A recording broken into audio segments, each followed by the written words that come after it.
Me personally, I always say I'm No, I don't. I say I cannot come.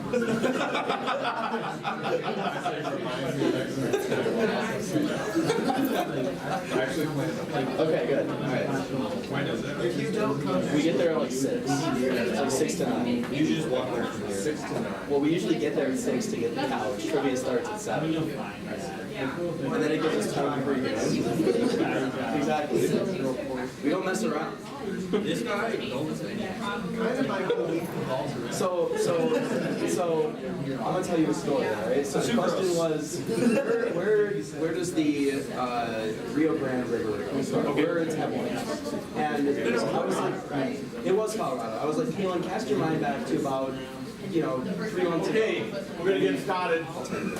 Welcome to our weekly weather discussion today. We've got a lot of different interesting things to talk about that happened this week, so I think you'll find something for everybody. We're watching the weekly animation that Pete puts together for us over the continental United States and adjacent waters. It'll get close, it'll get back to the beginning, which will be about this time last Friday in just a second.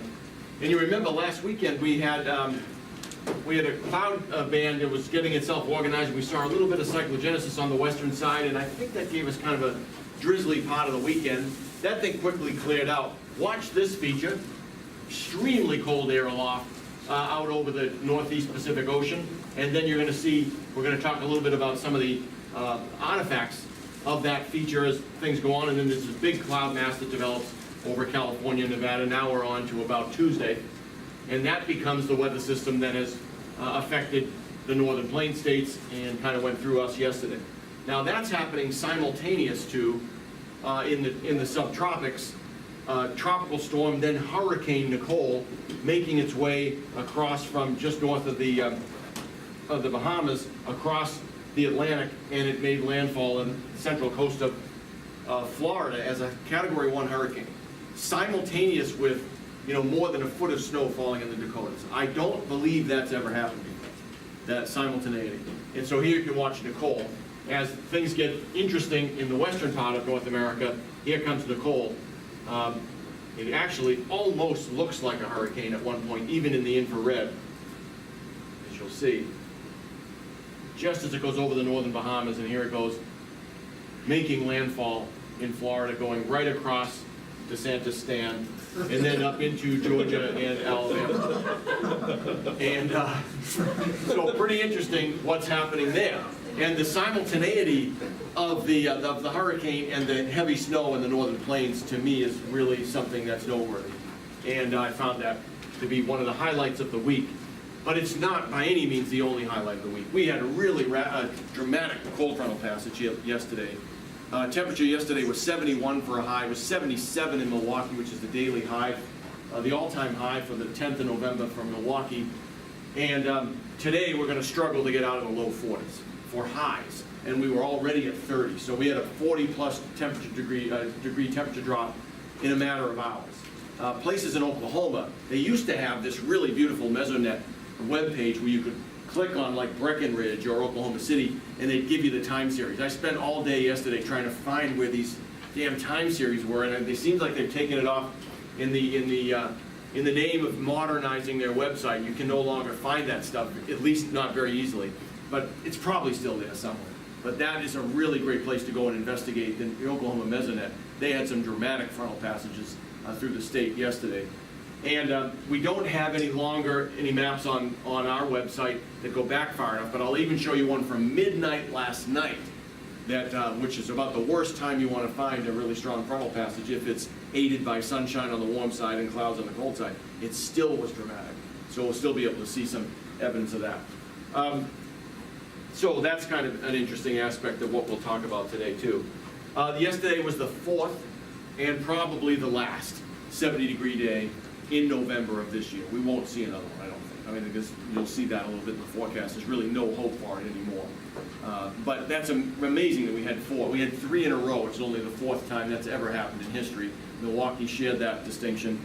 And they probably also had their last 40-degree day of the year. We also had 0.6 inches of precipitation yesterday. That's brought our total for the month to 2.7, which is nearly 2 inches above normal for this point And I think Ed reports that that brings us back to normal for this year, finally, as we get into the last month. So it's been a dry year overall, but we've steadily made a little bit of incremental progress, and we're back to normal, which is always a good thing.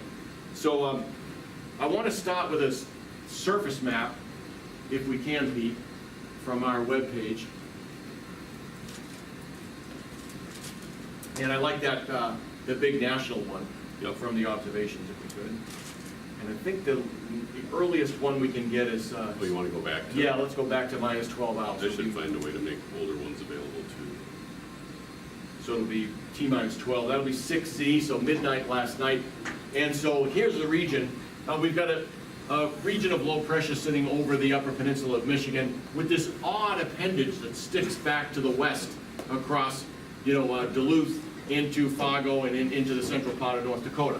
This has a really obvious dynamical connection, and we'll talk about that a little bit. But meanwhile, notice that it's snowing in a lot of these places, and this is not marginal snow, that melts on the street. Maybe a little bit at Duluth where it was 30 over 27, but when you get to Bismarck, it's 22 over 19, 21 over 16, 16 over 11.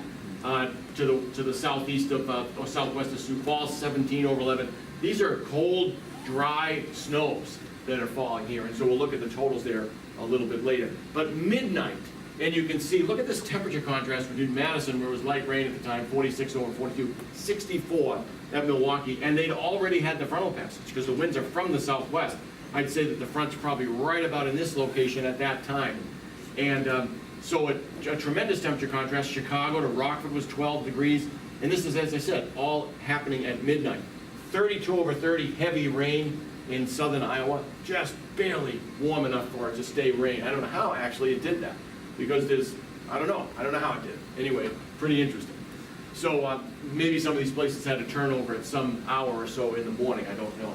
But a really impressive frontal passage, and as I say, this is the worst possible piece of evidence to show that, because it's at the wrong time of day.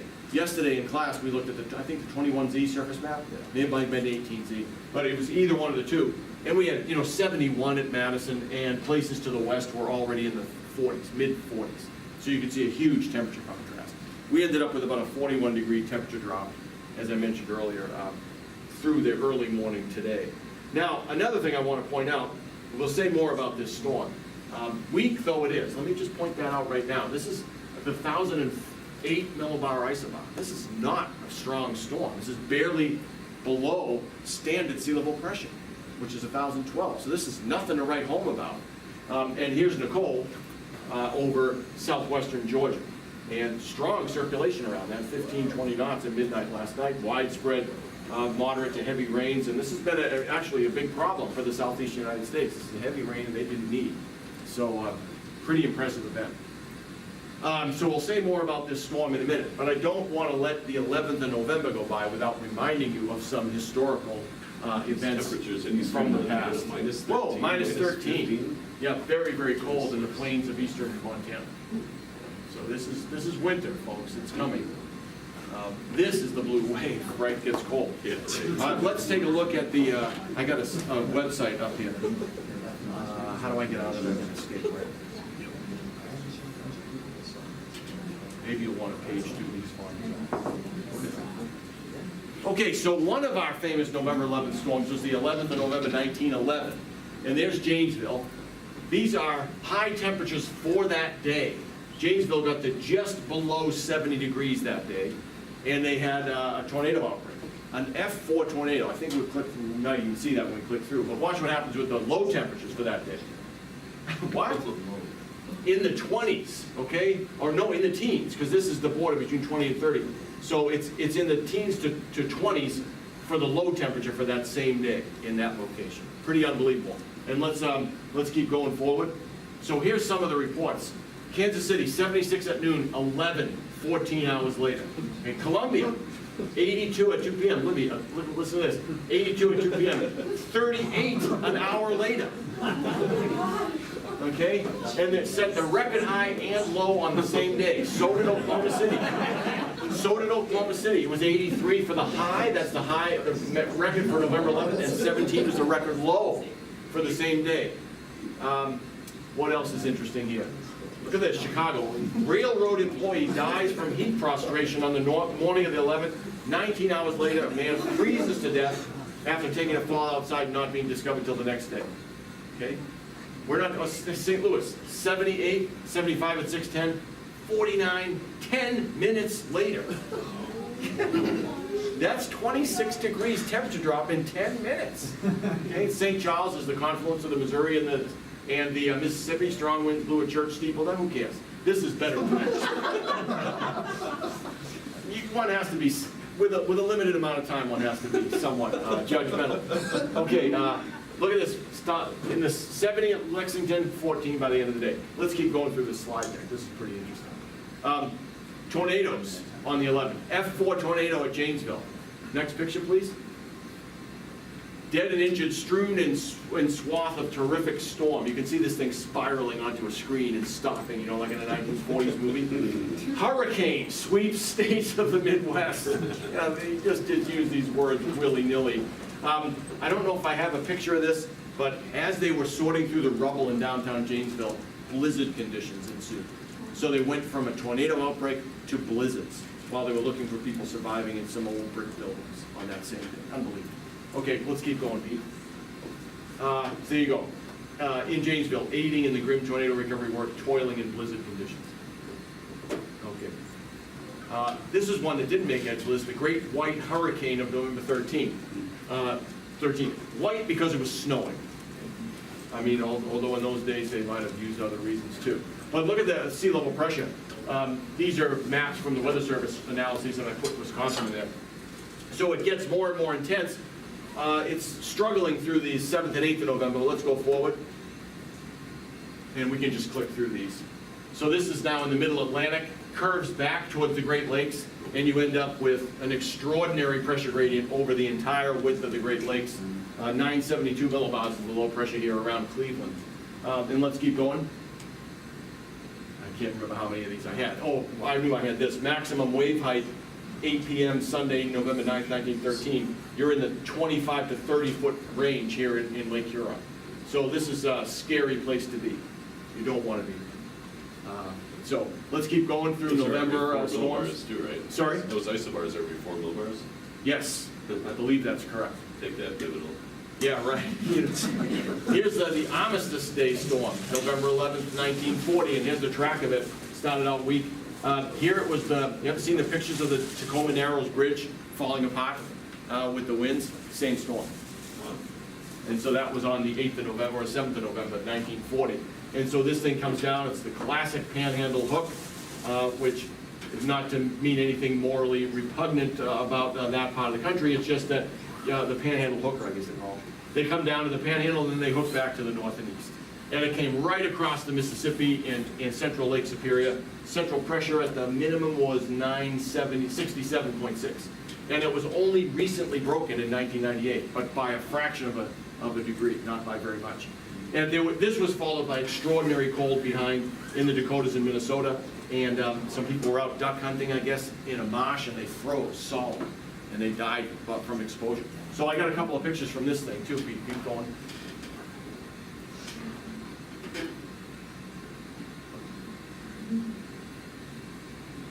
So, oh, that's one ahead. So here's a town, I don't know what town, go backwards. Watkins, Minnesota, guy trying to get out of the blizzard. The next day in Minneapolis, this young lady's digging out the car. Look at that, unbelievable, huh? And then here's total snowfall for the region. This looks a lot like the Halloween storm of 1991. Yeah, except it's a little bit further to the west, but very heavy snows. These are 16 to 18 inches. Let's keep going.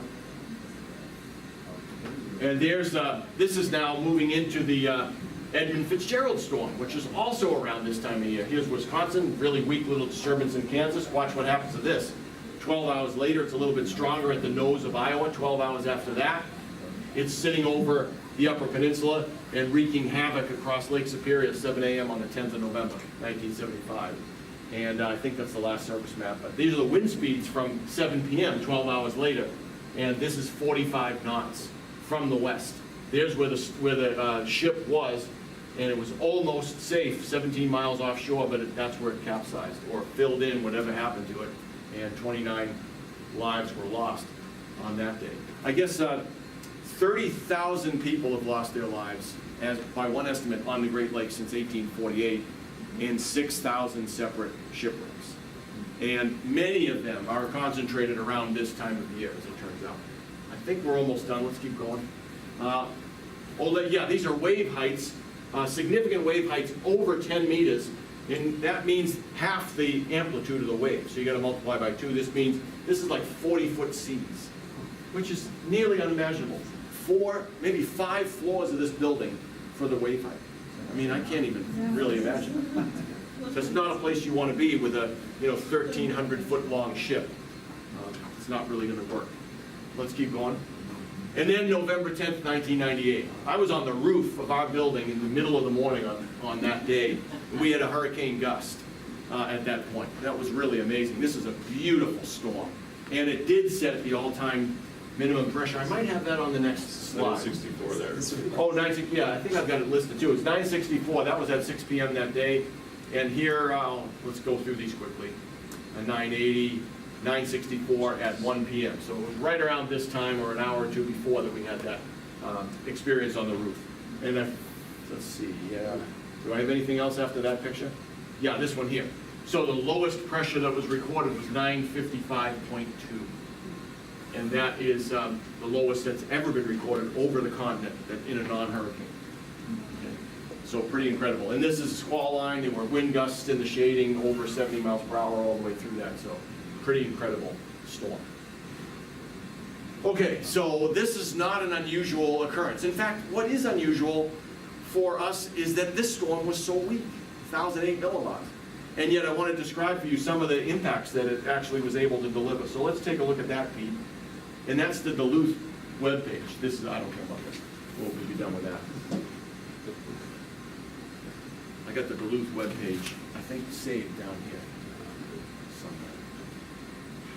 Yeah, so here's the snowfall total map, 24-hour snowfalls across the northern plains from this particular storm. So the legend I've hid, we can show the legend. I guess that'll be okay to see. So any place where you have red, you're in the 18 to 24-inch total snowfall amount. That's in the Bismarck metro area. Well, maybe that's the wrong word to use for Bismarck. But it's the surrounding area, 24 inches, and then you get down to 12 to 18 in orange, so you can see the distribution, and then gradually easing off to 4 to 6 in the blue, and then the lighter blues are a little bit less. So the concentrated heavy snow is through North Dakota, and especially so in Bismarck. So that's pretty unbelievable. Caleb? It's actually Bismarck's heaviest one-day snowfall total. Oh, is that right? Wow, that's amazing when one thinks about that, because they do tend to get autumn storms and spring storms that are just, intense, heavy snow events. For this to actually set the record, that is unbelievable. So here's a listing of them. Mandan is near Bismarck. Steele is also near there. They have the all-time high temperature for the state. In July of 1936, 22 inches of snow. Look at this. All of these that are listed are greater than 16 or greater. It's a really amazing event. And what we'll see is that the snowfall associated with this storm, and it gave us only 0.6 of an inch of rain, a couple of really intense downpours, one of them around 8 o'clock or so last night here in town. But this snow is, even if you remember where the sea level pressure minimum was this morning, it's way over here. This snow is well to the west of where that storm is today, and it turns out it's always been well to the west of the track. So that's an interesting aspect of this, but it will fit in nicely with some things that, well, we've learned together in 452 and 751 all semester long. So that's a long preamble about storms at this time of year and then this particular one. And I want to show you some of the observations that led to this event from my perspective. So let's go to our upper level charts, Super Pete's, and we'll go to an animation of the 500 millibar maps. But I don't want to animate it, I want to step through. I'll animate it, but I'll stop. Okay. 500? Yes, thanks.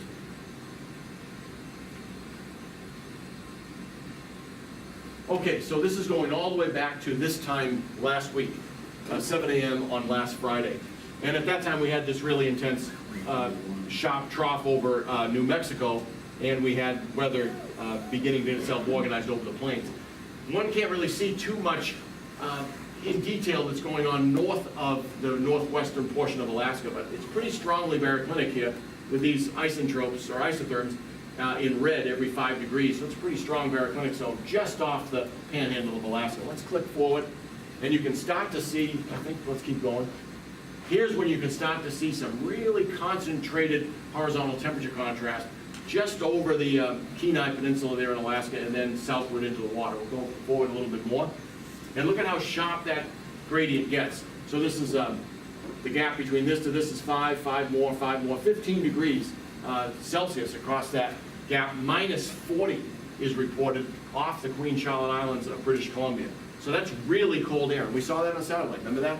The open cellular convection, the blob that was coming in off the far northeastern Pacific. That's what is reflected here by cold air aloft over a relatively, well, not very warm ocean, but uniform ocean. And so you get widespread convective activity as a result. Let's go another click ahead. This will get us to Monday morning. And by then we're maybe Sunday, right? Yeah, Sunday. Look at how sharp this gradient is, and it's getting longer. All the way around the base, the western side of this trough that's kind of dug itself out now south of the Queen Charlotte Islands. But that's a really sharp upper baroclinic zone. Let's keep on going. And that's not the best of it. It's going to continue to do that. So now we're into Monday, or Sunday, sorry. I don't know what day of the week Sunday it is. night. I wish it had a word on there for the name. Okay, Sunday night. Keep on going, Pete. That baroclinic zone is pretty sharp, but maybe it's kind of reached its maximum, one might guess there. This is now 12Z on Monday. Let's keep going. Look at how expansive that is. Again, reflected in what we saw on the satellite one more time. And then what happened in those 2 times? And maybe this isn't even the best. Go one more. Yeah, what happened in those 2 times, 24 hours? So go back to 0Z on the 8th. This is not an inconsequential temperature contrast at 3 miles above the ground. So that's pretty impressive. But look what happens in the next day. 12 hours, 12 more. Look at how sharp that gets. That's incredibly intense by 0Z on the 9th of November. And it's on the western side of a developing upper trough. And we have this big ridge over us, you know, into the day, beginning of the day, Tuesday, where we were still pretty warm. So what we're going to do next is we're going to watch this thing progress on these maps. Then we'll go to Viz 5D and take a look at what this thing really is. It's the red wave. It's the red wave. It's the red strip. It's the red strip. Yeah, it's right on time. So let's watch what happens on this map. So here it is, the strong baroclinic zone. It's rotating around the base of the trough, little bit by little bit. Here it is now over northern Arizona, southern Utah, and it's kind of right at the base of the trough. It was kind of half draped on the western side. Now it's really in there. One more.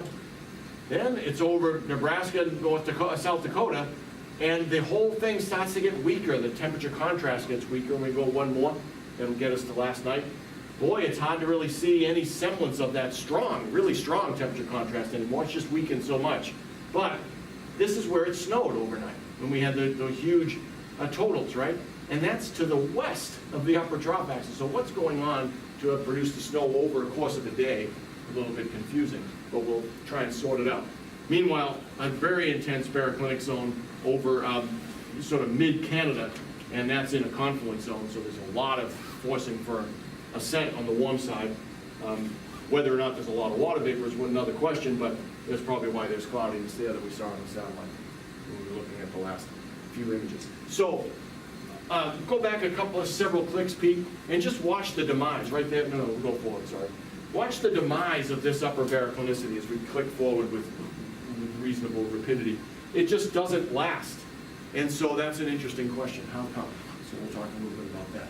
Okay, let's go to the Viz 5D now, Pete.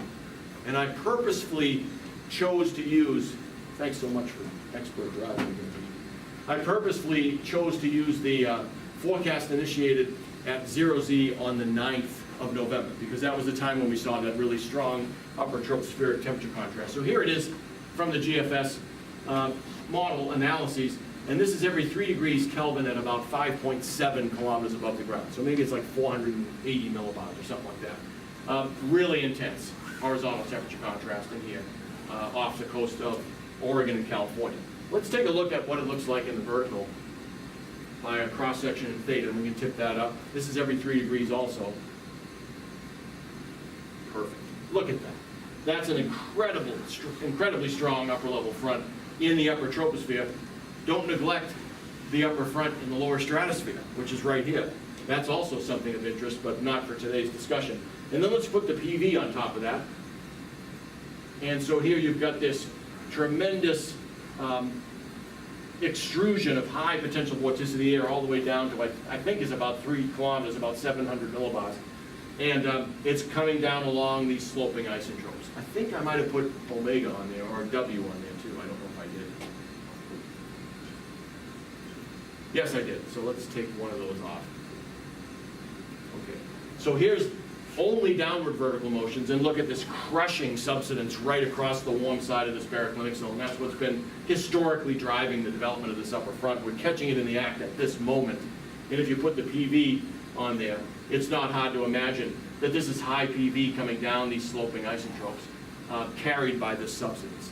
And there's a way to diagnose why the air is sinking there. We won't do that today, but that's what's happening with this particular upper front. One more view of this can be afforded by looking at the PV surface. And I think I got it set for 2. I don't know why it makes you redo that, but you don't have to reset it at least, but you have to relook at it. Look at that. So this is colored by pressure. If we take everything off on the horizontal map speed, it might be easier to move around here. Great. And so the higher pressures, lower elevations are orange, and then lower pressures, higher elevations are blue. And there's the map on top. So if you kind of tilt this around, you can kind of see what this looks like. This is a trench. I mean, look at that, how steep that wall is. That's a trench in the tropopause. And then give it a little downward tilt so that one can see into the trench. No, I liked how you work, sliding around clockwise. Yeah, look at that. See how you can see into that thing? That's really deep, okay? Now, one of the things we noticed looking at the 500 millibar maps was that, without thinking about it in terms of the potential vorticity, we did notice that the horizontal temperature contrast got weaker as we marched forward through time. Let's see how that's reflected in this feature here. So maybe we'll go to the top view first and just step through these. These are every 3 hours. So not quite as dramatic a step per step as we saw before, but watch what happens.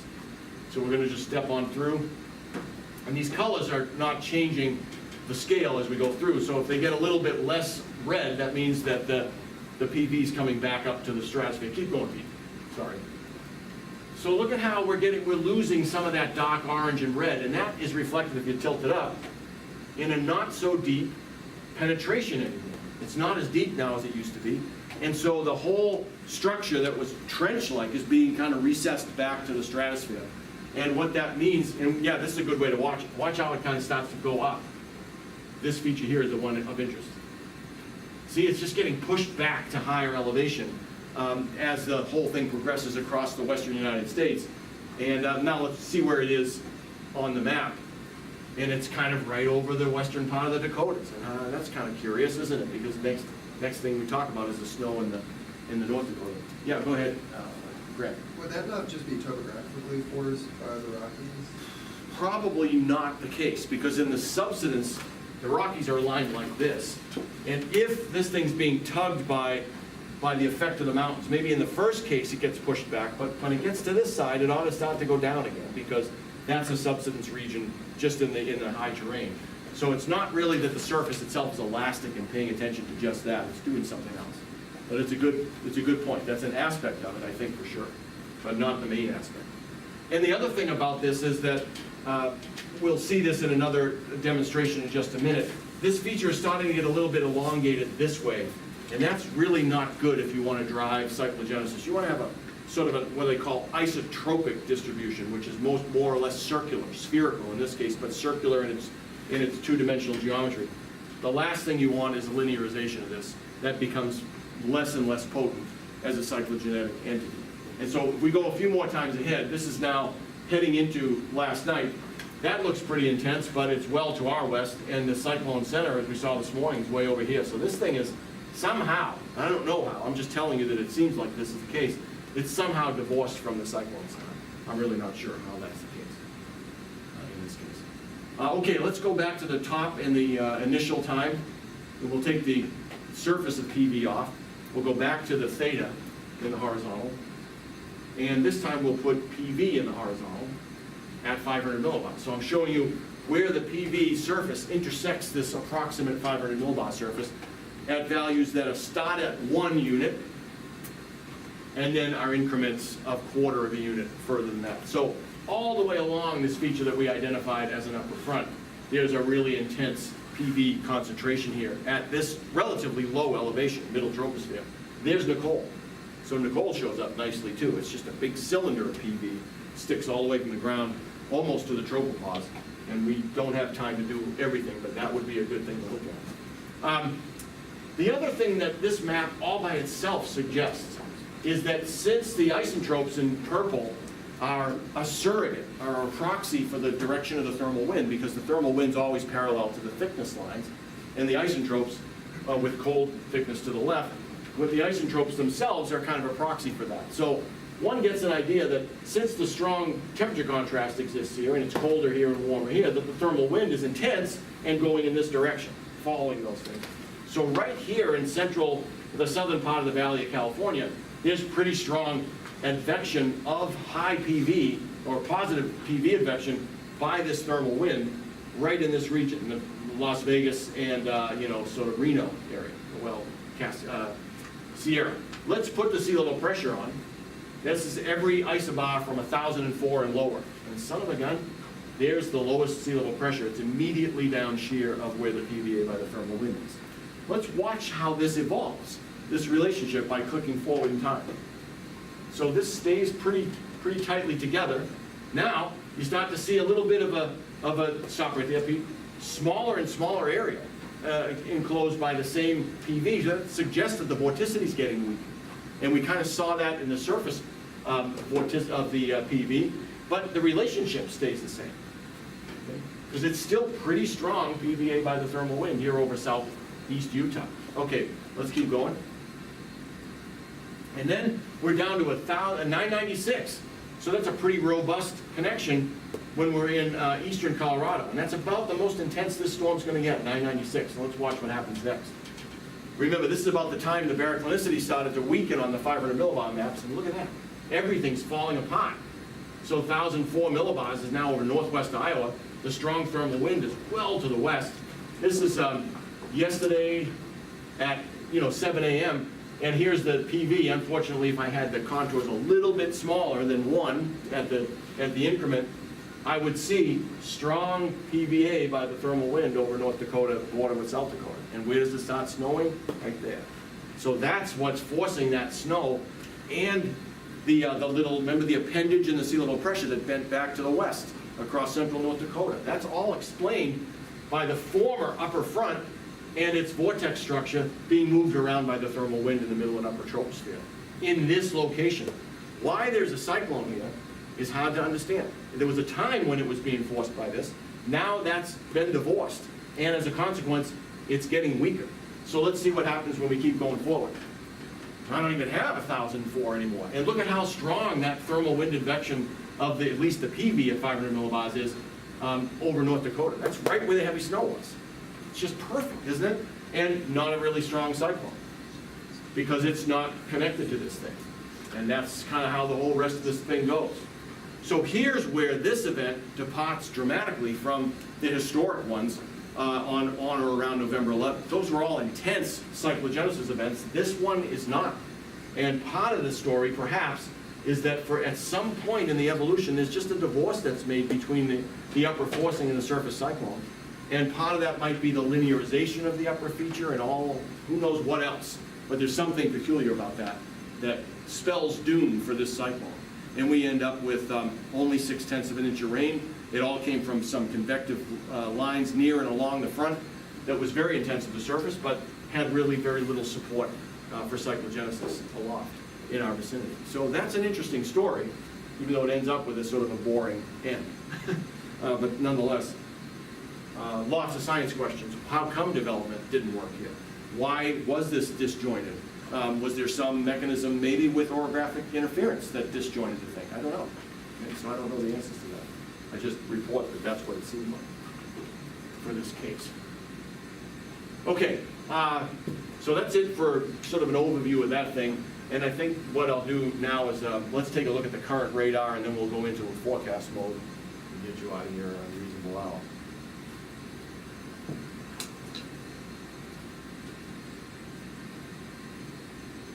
You wanted the current radar? Yeah, if we could, Pete.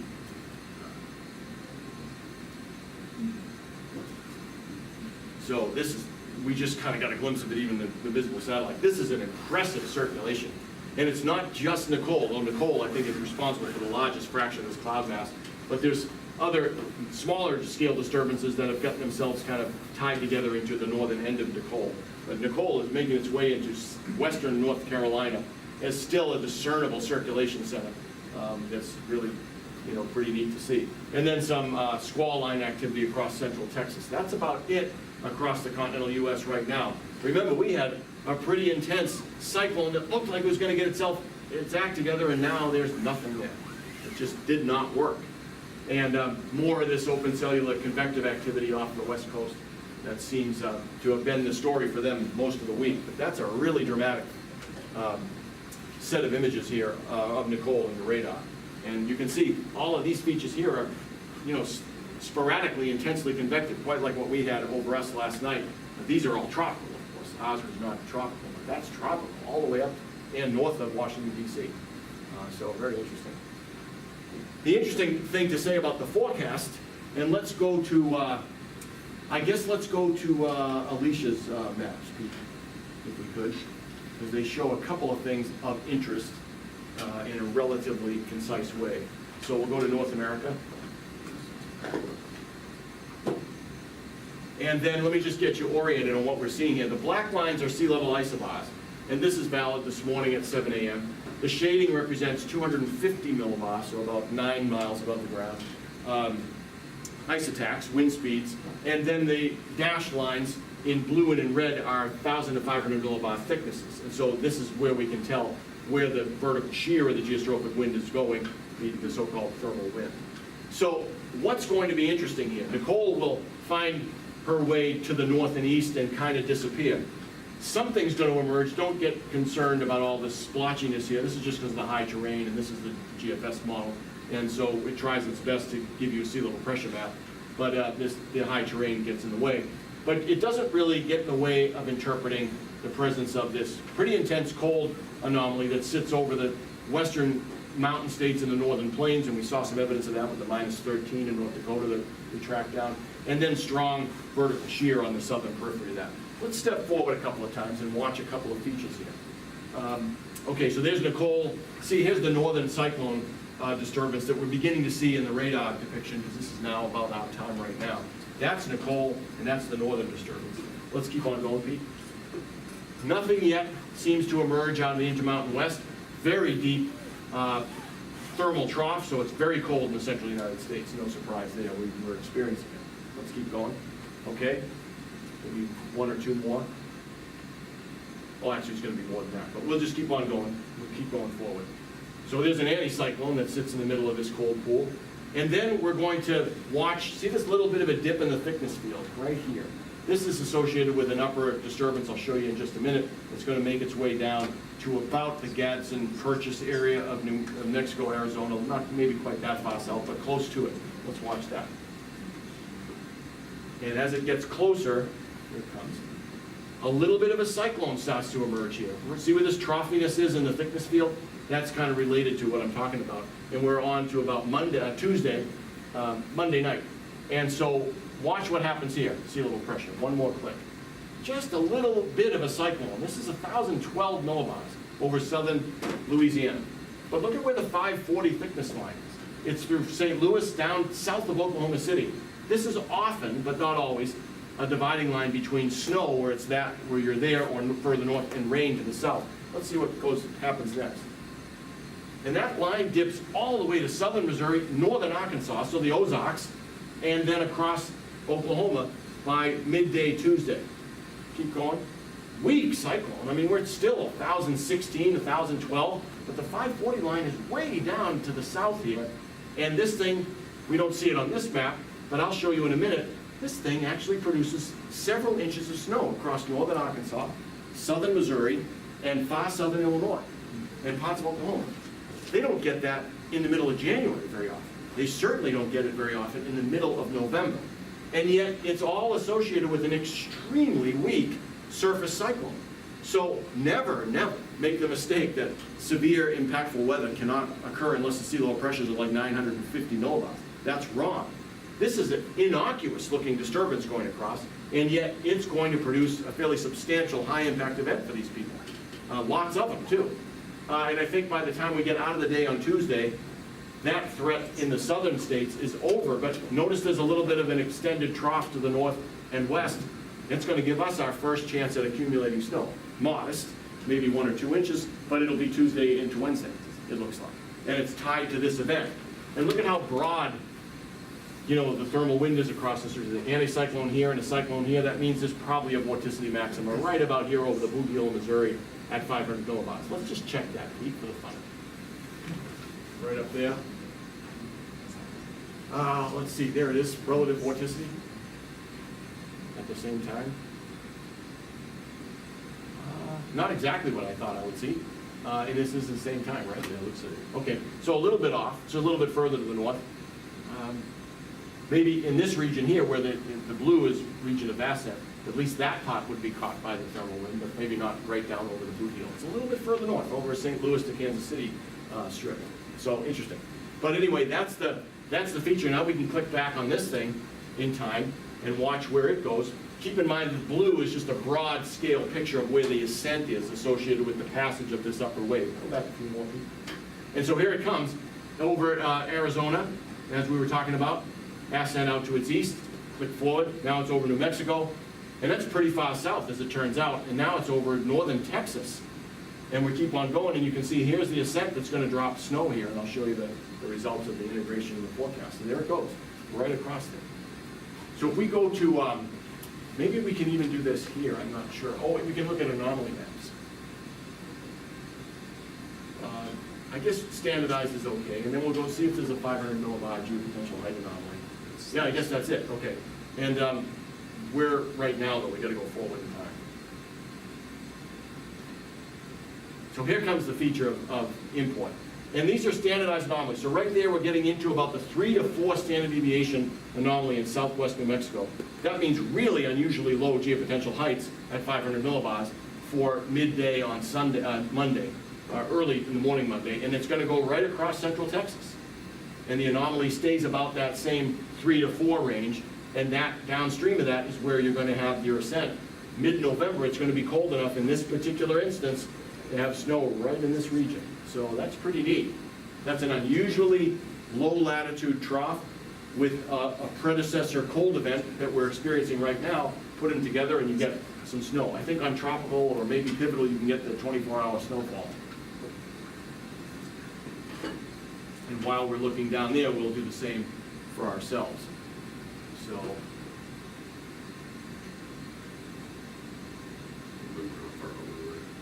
yeah, this is about maybe 24 hours shy of where we want to be. Let's see if that's about right.